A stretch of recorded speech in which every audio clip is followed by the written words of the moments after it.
we're going to be shifting to South Asia, as opposed to the other world regions that we've covered so far. I haven't been to South Asia yet, but that's on my bucket list.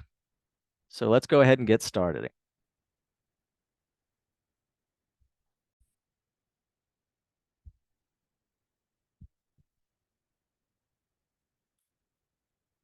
All right. So getting started too, I just want to start out with kind of a funny little map. Comes from the book, All the Countries We've Ever Invaded and the Few We Never Got Around to. And this is for England as well, as you can tell. And so everything that's in pink has been invaded. And I would make some arguments. I don't think Thailand was technically invaded. And then we can also make arguments for Paraguay. But again, you can see much of the world in the former British Empire, and especially South Asia. So here's South Asia.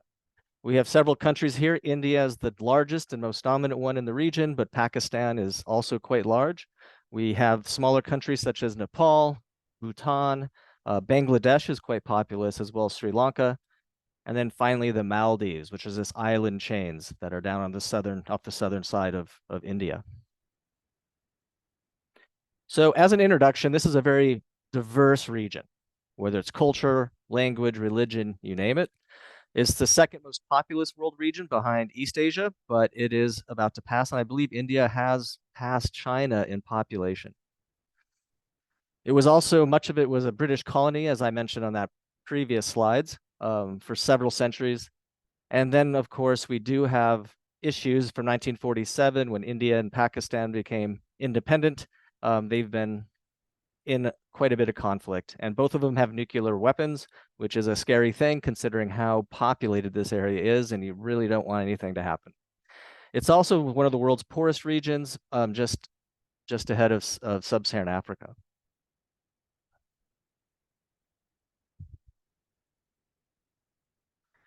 Now let's start with some physical geography, and we'll start with the northern part of South Asia. In the northern part, of course, we have the Himalayas, and they dominate that northern region. There's some other mountain ranges like the Karakoram and the Hindu Kush, but we can just kind of lump them together for this class's purposes into the Himalayas. And you can see that northern boundary runs right through Bhutan, Nepal, India, and into Pakistan. Then we have three major river systems. There's more, but there's three major ones that really dominate the north, and that's the Indus River, which goes right through Pakistan. We have the Ganges River that runs through India. And we have the Brahmaputra, which comes around, kind of takes its way up through the Himalayas and makes its way down through Bangladesh, where the Ganges and the Brahmaputra actually meet together and form the huge delta that much of Bangladesh is. And of course, bringing all of the soils, the alluvial soils from the mountains, and with the water, it makes this the breadbasket of South Asia. I mean, that's where they grow a lot of the wheat and things like that. And then we have a large feature up there on Pakistan and India's border, the Thar Desert. So let's take a look at a few of these. First of all, in terms of the Himalayas, we have another convergent plate boundary. As you can see, the Indian plate is also called the Indo-Australian plate, is running into the Eurasian plate. And this is the only one that I know where you have two continental plates colliding. Normally we have an oceanic crust and a continental crust running into each other, and that creates, volcanoes and mountain ranges. Here we don't see volcanoes, but we do see huge mountain building activities. And you see of course, as it runs in, it creates the Himalayas with the highest peak in the world, Mount Everest. And then behind it, you have the Tibetan Plateau, which is a high elevation. It's Tibetan Plateau, its average elevation is actually 15,000 feet.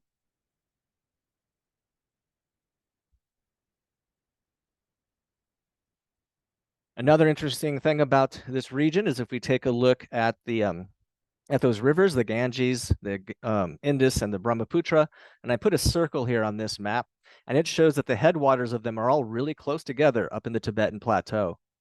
So the Indus goes through the Himalayas and goes right through Pakistan. The Ganges crosses the Himalayas and goes through India. And as I mentioned, the Brahmaputra runs all the way along up in the Tibetan Plateau and then makes its way through the Andes and comes in and helps form the delta of Bangladesh.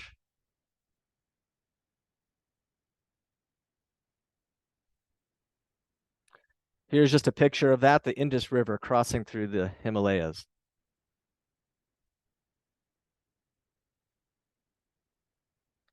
And here's a picture of the Ganges river system. So over here, it's a very sacred river for the Hindu populations. And you can see some of the agriculture down the bottom right. And here's the Thar Desert. Again, a very dry region right there on the border of Pakistan and India.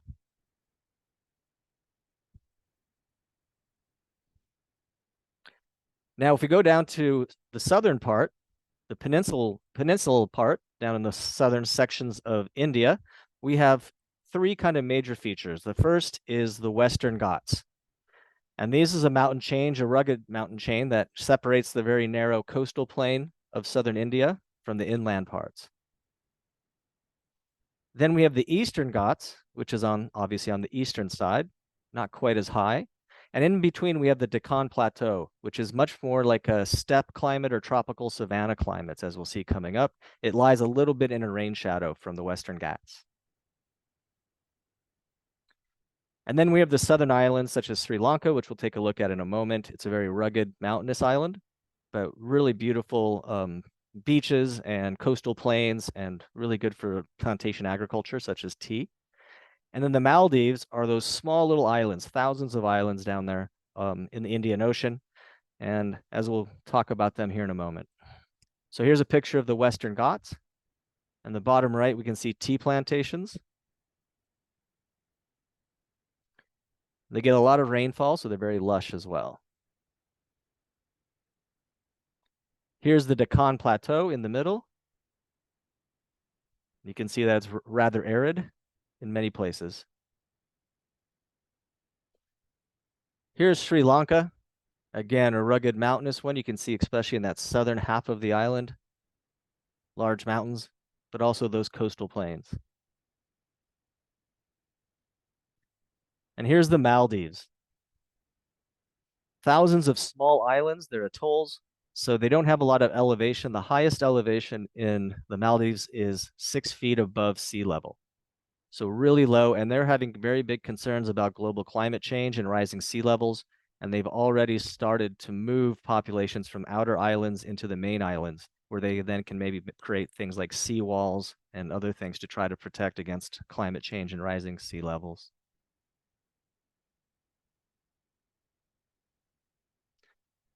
Now, a key thing about this, and we discussed the monsoon for Southeast Asia, but here it's kind of the really pronounced monsoon. And again, it's a seasonal change in wind patterns. So in the wintertime, there's a pronounced dry season, and that's shown on the right-hand side of this map. And you have a high pressure system because it's very cold up in the Tibetan Plateau, and you have cold pressure coming down. So the air is descending, and then it has to go somewhere. So it leaves that and goes outward into the Indian Ocean and the Bay of Bengal. But since there's no moisture to pick up, that's the dry season. So the winds come from the Tibetan Plateau and come on out toward the Indian Ocean. But then in March to May, those pressure gradients equalize a bit. So the first thing to know is that wind moves from high pressure to low pressure. High pressure is descending air and it has to go somewhere when it hits the ground. And low pressure is ascending air going up. So that's how the winds generally go. So you have this high pressure sending winds outward. But then when it gets into summertime, it starts to warm up on the continent. And then there's a low pressure system that develops over parts of Pakistan. And so that draws water from the Indian Ocean and the Bay of Bengal inward. And then it hits the Western Ghats or the Himalayas, and you have extreme rainfall, heavy seasonal rainfall from June to October. So basically in the summertime. And then it reverses.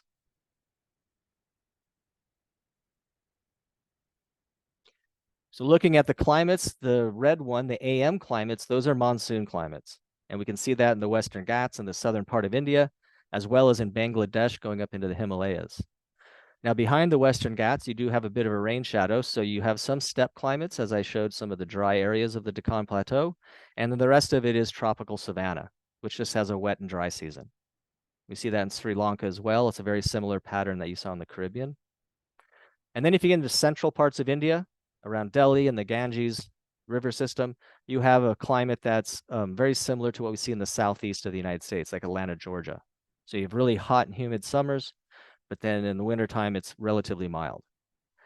And then, of course, if you go into Pakistan, we see the desert, the Thar Desert climate, the BWH, and the BSH is a steppe climate, which is just, it's dry, but not as dry as a desert.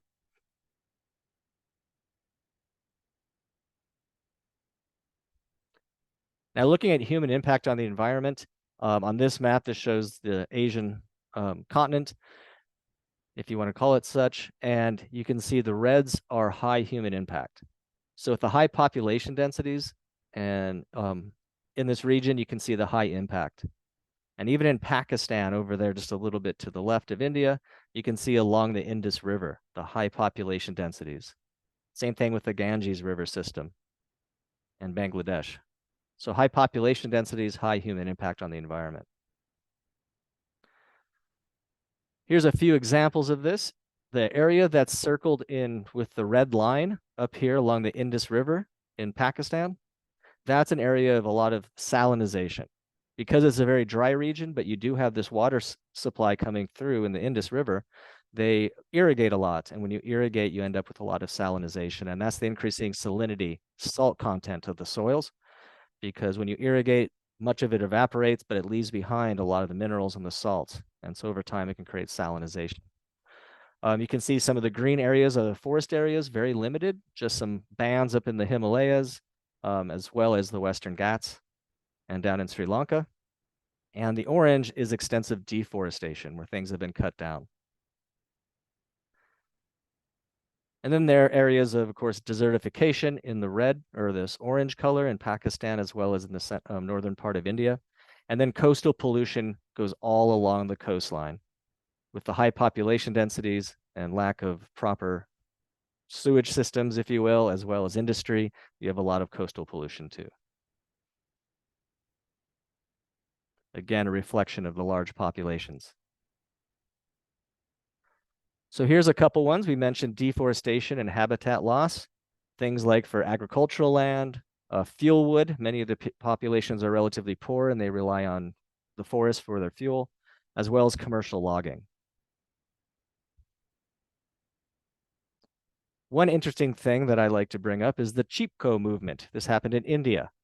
So many of the populations rely on the forest for a lot of things, whether it's fuel wood or gathering, all types of things, medicine use.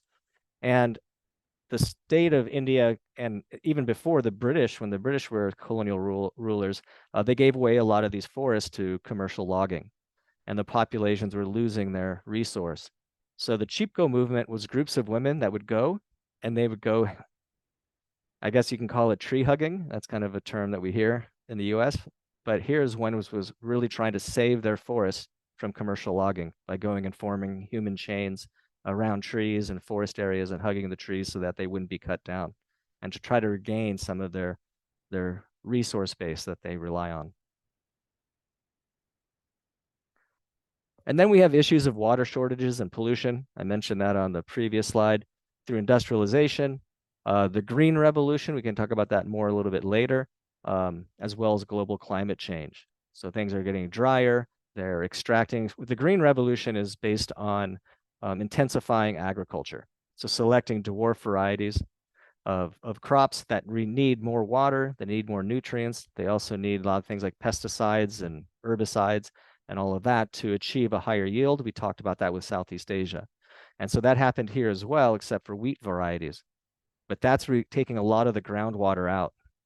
And with climate change changing around the seasonal patterns of rainfall a bit, they're not refilling those aquifers. And so you're seeing a lot of groundwater depletion throughout places like India.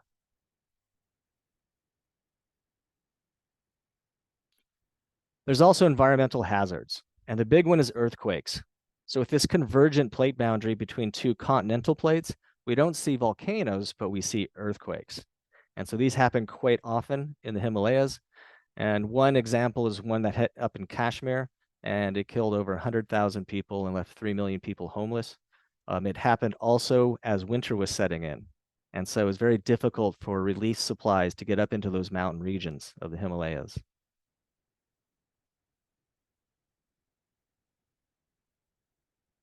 Another one, and we saw this also with Southeast Asia, was that tsunami that came from the earthquake that happened in 2004 off of the coast of Indonesia. So here is one of the, and it went all the way across the Indian Ocean. So in Sri Lanka, that island in the south, here's a picture just before the tsunami. Here is a picture right when it was hitting. And what happens when a tsunami hits is that actually the ocean gets sucked out first. And there's a story in Thailand where this young schoolgirl from England had just taken a geography course and learned about the signs of the tsunami. And so when the ocean was going out, some people were like, what's going on? And they started walking out toward the ocean. And she yelled at everybody, no, we have to go inland because a tsunami is coming. And she saved quite a few lives from that. But you can see the ocean being sucked out. And then here's afterwards, the whole area is inundated. The waves come in and the water rushes in and caused a lot of damage in Sri Lanka as well as other parts of the Indian coast.